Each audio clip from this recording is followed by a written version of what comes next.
Welcome back to my YouTube channel Genius classes.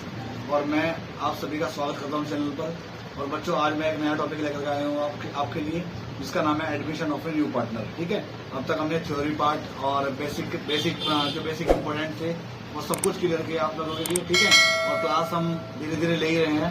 अभी लगभग एक दिन में 2 दिन में आप सभी क्लास ले रहे हैं। ठीक है, तो इस क्लास में हमने क्या किया है, अकाउंटिंग ट्रीटमेंट बताया कि हम अकाउंटिंग ट्रीटमेंट किस तरीके से करते हैं। ठीक है, तो बच्चों ध्यान से देखिएगा पूरी क्लास को, और अगर आपको कोई चीज समझ नहीं आएगी तो आप मुझे जरूर बताइएगा बाद में, वीडियो को एंड तक देखिएगा। ठीक है, और अगर कोई चीज का आपको टॉपिक अच्छा लगता है तो आप उसका स्क्रीनशॉट जरूर लीजिएगा। ठीक है, और साथ साथ नोट्स जरूर बना चलिएगा, क्योंकि नोट्स बनाना बड़ा जरूरी है, और ताकि आप उसमें बाद में सेल्फ स्टडी जरूर कर सकें। ठीक है, सेल्फ स्टडी बहुत बड़ा पॉइंट होता है हमारे लिए, ये बाद में आपको बहुत ज्यादा बेनिफिट्स देगा। ठीक है, चलिए आइए चलते हैं अपने टॉपिक की ओर। तो बच्चों, चलते हैं आज के अपने टॉपिक की ओर। टॉपिक है आज का हमारा admission of a new partner, यानी कि जब फर्म के अंदर कोई न्यू पार्टनर एडमिशन लेता है। ठीक है बच्चों, तो इसका अकाउंटिंग ट्रीटमेंट किस तरीके से करते हैं, अब तक हमने सब क्लास ली है। आज हम अपनी अकाउंटिंग ट्रीटमेंट की ओर चलते हैं।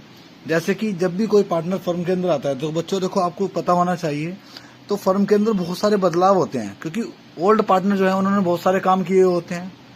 ठीक है, तो जब नया पार्टनर आता है तो पूरी फर्म एक दोबारा से स्टार्ट होती है। मतलब उसका मतलब क्या आता है, पुनर्मूल्यांकन किया जाता है। मतलब ठीक है, हर चीज की वैल्यू लगाई जाती है।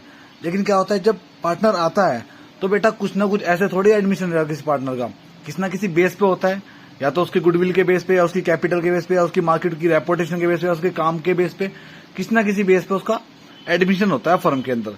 जैसे कि अगर मैं बात करूं, सबसे पहले मैंने लिखा है when the amount of goodwill bought in the new partner, यानी कि जब न्यू पार्टनर गुडविल की अमाउंट लेकर के आता है तो एंट्री बनाते हैं हम cash account debit to premium of goodwill account. Narration हम बनाते हैं being goodwill bought in cash by new partner. जब ये गुडविल फर्म के अंदर आती है तो ये गुडविल क्या होती है, पार्टनर में डिवाइड हो जाती है। जो ओल्ड पार्टनर है, मान लो ए और बी पार्टनर है, सी आ रहा है, तो ये जो गुडविल होगी ये ए और सी आपस में डिवाइड कर लेंगे, यानी कि premium of goodwill account debit to old partner capital account. तो जब गुडविल आती है तो एंट्री ये दोनों बन जाती है इन केस। इसका सेकंड केस ये होता है, अगर पार्टनर जो है, जो ओल्ड पार्टनर है, वो जो गुडविल लाए हैं, अगर वो चाहते हैं कि हम गुडविल इसको विड्रॉ कर लें फर्म से, तो उन केस में, यानी कि when goodwill withdraw by old partner, तो एंट्री बनती है उस केस में old partner capital account debit to cash या बैंक अकाउंट।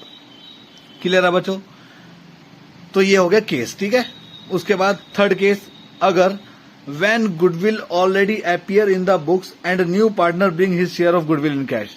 अगर गुडविल ऑलरेडी बुक्स के अंदर अपीयर है, यानी कि है, तो उस केस में एंट्री बनेगी old partner capital account debit to goodwill account, यानी कि गुडविल को क्या कर देंगे हम, राइट ऑफ कर देंगे, गुडविल को हम खत्म कर देंगे हमारे ओल्ड रेशो में। उसके बाद एक केस ये आता है बच्चों, when the new partner does not bring his share in cash. अगर न्यू पार्टनर है वो अपने जो गुडविल का शेयर है वो कैश में नहीं लाता, तो ये अकाउंटिंग स्टैंडर्ड 26 बैठता है। इसमें क्या होता है, goodwill can not be raise, goodwill raise नहीं होती। तो इस केस में हम क्या करते हैं बच्चों, इस केस में हम न्यू पार्टनर करंट अकाउंट को डेबिट करते हैं।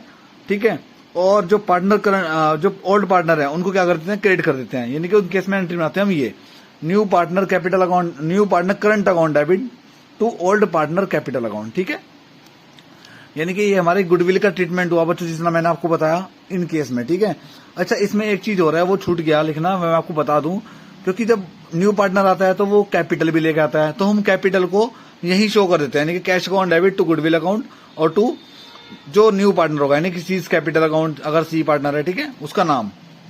क्लियर है बच्चों, अब देखो ये तो हो गया हमारा गुडविल का भाग, क्योंकि जब हम गुडविल के एंट्री में आते हैं।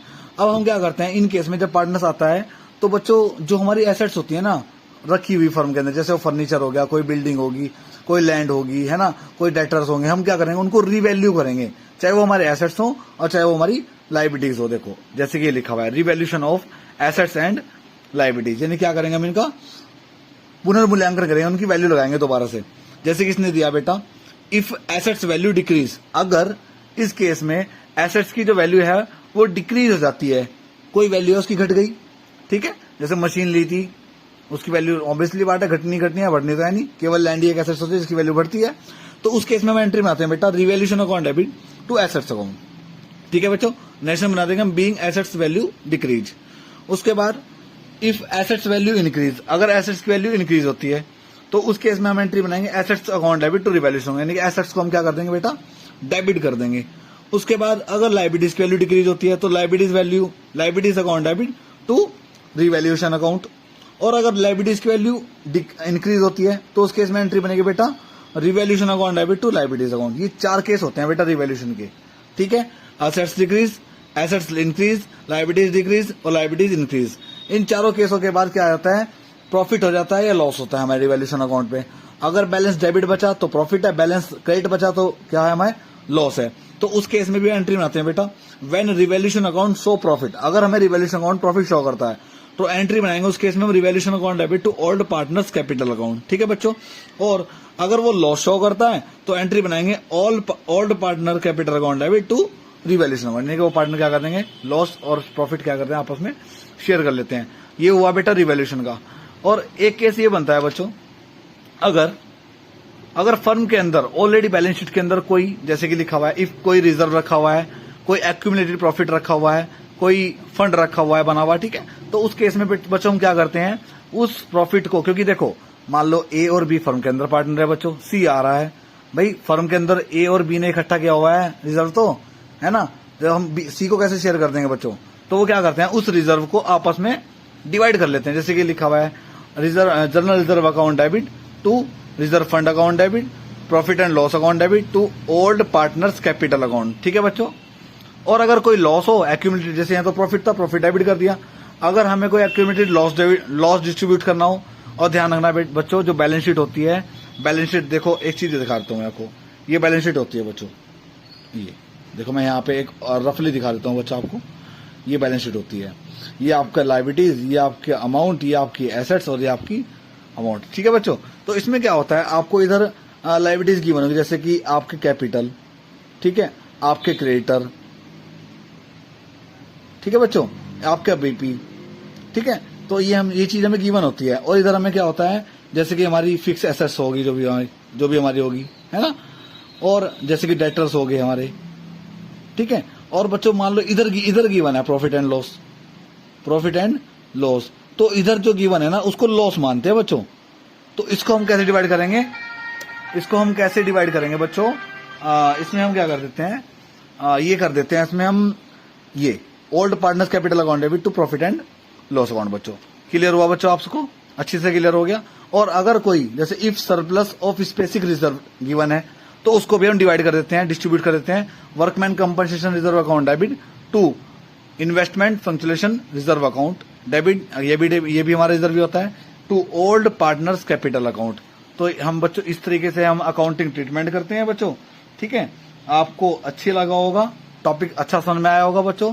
ठीक है, आज का जो टॉपिक था वो मेरे ट्रीटमेंट को लेकर के ही था, और मैंने ये वीडियो बहुत जल्दी से जल्दी क्लियर की बच्चों, है ना, और बहुत जल्दी तरीके से और आसान वे में क्लियर किया ताकि आप किसी भी तरह से कंफ्यूज ना हो सकें। ठीक है बच्चों, ध्यान रहेगा आपको ये टॉपिक। और अगर आपको कोई टॉपिक में कोई चीज समझ नहीं आती तो आप नीचे जाइए कमेंट बॉक्स में टाइप कीजिए, मुझे बताइए कि सर हमें ये चीज समझ नहीं आई, शायद मैं आपको उसका सॉल्यूशन दोबारा से दे सकूं या दोबारा से अच्छे से समझा सकूं। ठीक है, thank you so much for watching my videos. Video अच्छी लगे लाइक कीजिए और अपने फ्रेंड्स को ज्यादा शेयर कीजिए। ठीक है, थैंक यू सो मच।